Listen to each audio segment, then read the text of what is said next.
Hi, it's Alisha. Your 20s are a really exciting part of your life. You might have a bit more money in the old pocket and certainly a lot more freedom. Most people in their 20s think they're invincible.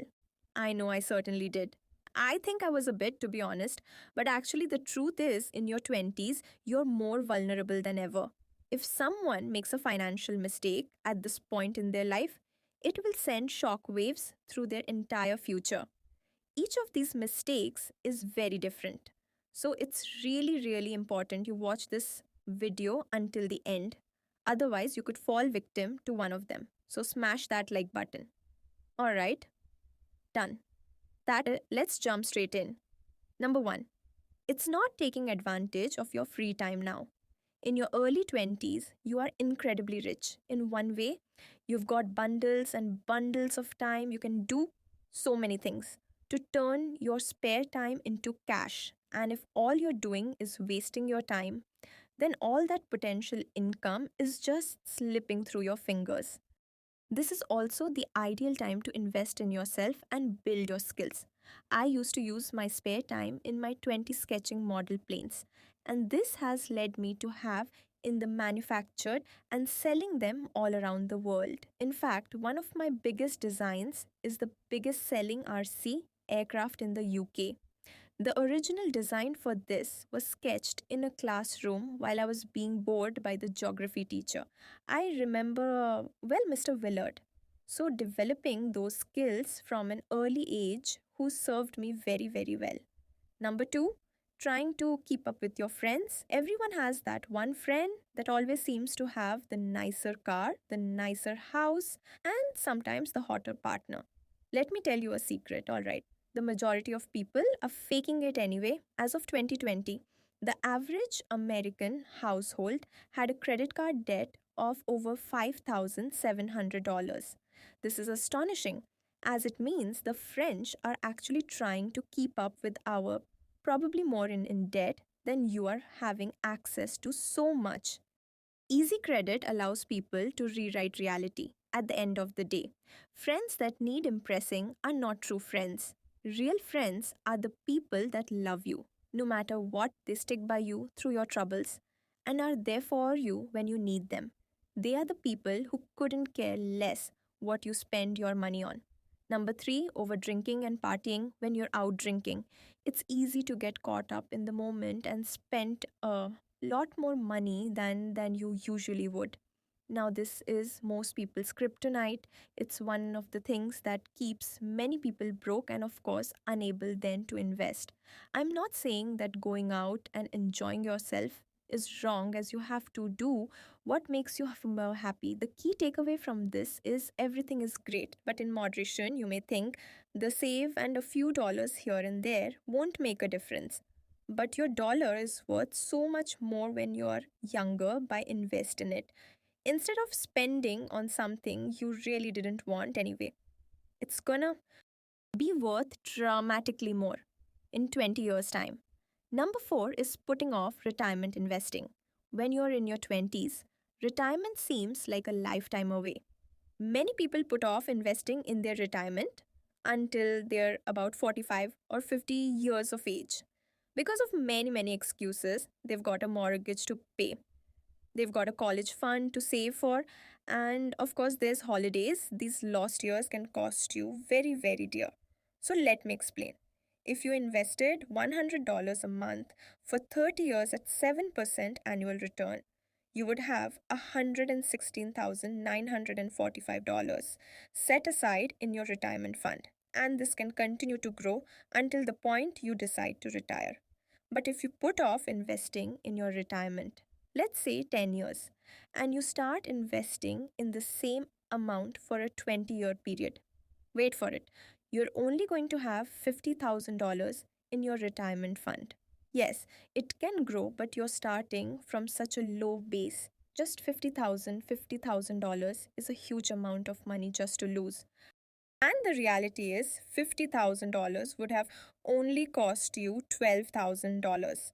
So lots of free money. I was very lucky. My mentor advised me to save and invest in a pension. From the age of 18, I've always been told that you should put at least not a minimum of at least 10% of everything you earn. And it's given me the ability to use that money in lots of different investment opportunities, such as business real estate and also stocks and shares. Even Einstein said compound interest is the eighth wonder of the world. Number five is not having a backup fund. Now, over 60% of millennials wouldn't be able to cover $1,000 emergency. 60% wouldn't have enough money for a minor emergency. Now, I know I bang on a ballast, and I do bang on about a lot at the time about having a backup fund. But that's because it's super important. I learned it the hard way. When I was 19, I purchased a car that I needed a loan to buy the engine in. It lasted me about a month before it blew up and it left me with a huge debt after.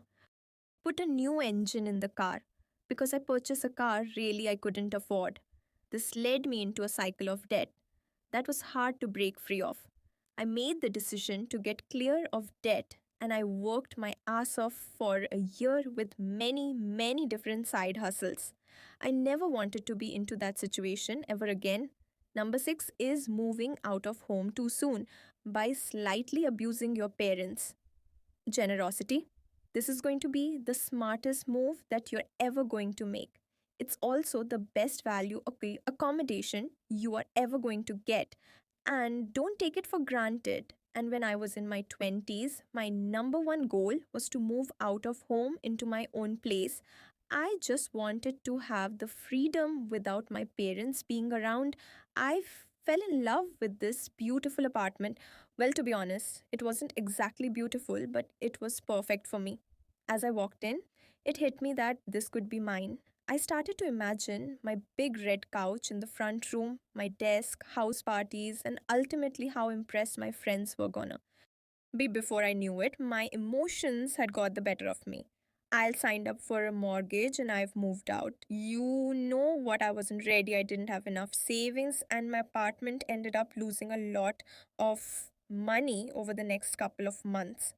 It all worked out in the end, of course, but it certainly wasn't a best move for me at the time. Everyone focuses on the mortgage payments. They are big, of course, they're big, but you've got to look at all the other living expenses. Now at 20, just my food bill's huge. I am 6 foot 4. So I did eat a bit, rent, maintenance, car bills, travel expenses. The list goes on and on. So do the math and stay at home for as long as you can and invest your money. Number seven is going into debt to buy a sweet ride when you're earning it is so tempting to upgrade your car and impress all your friends or your family with your success. We're constantly being bombarded with YouTube videos about 19-year-olds buying Teslas, Aldi's, Lamborghinis, and trust me, this isn't smart nowadays. When you go and buy a new car, they don't. I'll ask you what car you're interested in. They ask you how much you can afford to spend per month. They're not interested in a car you want. They're selling finance. They want to sell you as much finance as possible over as long a period as possible to make them the most amount of money as possible. Most cars have a very sharp depreciation curve, meaning they lose their value extremely quickly, and before you know, your car is worth half what you paid for. Even if you bought it in full, be honest with yourself. Stand back and take a look at the car balance. The cost it will actually cost you with the interest from the finance taken into account. Then take a look at what the car is selling for on the forecourt, a year old. It's shocking just how much you're going to lose. The only thing you can gain by buying a new car, if you can go, look at me with my new car, look at me with my huge debt, is what you should be saying. The key is to buy a second hand car, pre owned car at the bottom of its depreciation. With a little research, you'll be able to pick up a cool second hand car and drive it around for a couple of years and probably sell it for the same as what you paid for it, or maybe slightly less, effectively making the car almost free, with the only running cost being fuel and a bit of insurance. You're able to get all the upsides of owning a nice car without the huge loss of money. Number 8 is expensive relationships. And dating relationships in your 20s get very serious. Believe me, it's very tempting to want to splash the cash expensive days and restaurants to get the person you want to love. It's really lovely to treat someone you love to something special every now and again. But if you start that relationship waving that old money around, it's often going to attract the wrong people. You want someone to like you for who you are, your passions, your interests, and not the size of your wallet. Many people in their 20s want to get married, but again, the truth is you can't afford to get married in your 20s.